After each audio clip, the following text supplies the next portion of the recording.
чувашской деревне Сектерме в Татарстане большие перемены. Там создается туристический комплекс с многонациональными мотивами.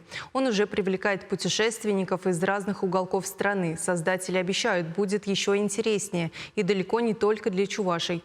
Уже появились юрты, чумы, строится музей финно-угорской культуры. Пополнение в ряду питомцев. Там обосновалось целое медвежье семейство. Верблюды, олени, кролики.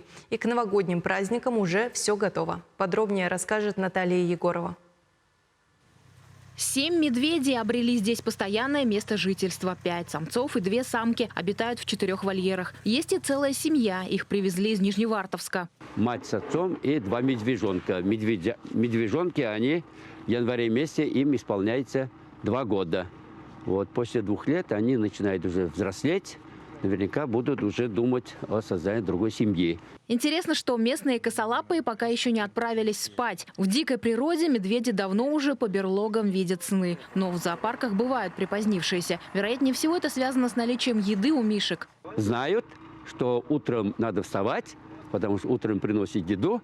Они уже бегут все к своему месту. Здесь надеются, что режим сна мишки все-таки восстановят и отправятся, как им и положено, в зимнюю спячку. А вот кому морозы нипочем, так это оленям и верблюдам. Двугорбые чувствуют себя вполне как дома. Олени обосновались тут с прошлого года, освоились и даже катают всех желающих. Породистые рысаки, серые в яблоках, тоже без дела не сидят. Рассекают окрестности в упряжке. Привлекает туристов и парк, где разместились жилища разных народов страны. Чумы аж из Ямало-Ненецкого округа привезли. Они настоящие. В таких северяне испокон веков проживали. В одном из них даже Дед Мороз и Снегурочка встречают гостей. Есть юрты у нас, бурятские.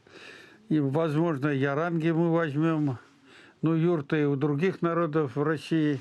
Но иглу, я думаю, эскимосов мы не будем делать. Это потому что накладные. Кролики, потешные козы – все для умиления путешественников. Также тут разводят осетров и карпов из местного пруда. Есть в одном из помещений своеобразный аквариум. Но не только развлечениями комплекс в Сектерме славится. Миссия серьезная. На территории Кремля собираются объединить все народы. И не только те, что проживают в России.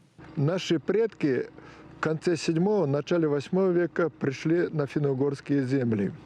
Поэтому Иван Иванович Казанков настоял первый открыть комплекс финно-угорской культуры Кремле-Сувар. В этом комплексе будут не только морейцы, мордва, удмурты, бессермяне, венгры, финны. Первые строения в комплексе появились. Вскоре в них уже можно будет познакомиться с культурой соседей марийцев. Наталья Егорова, Алексей Енейкин, Александр Герасимов. Вести Чувашия.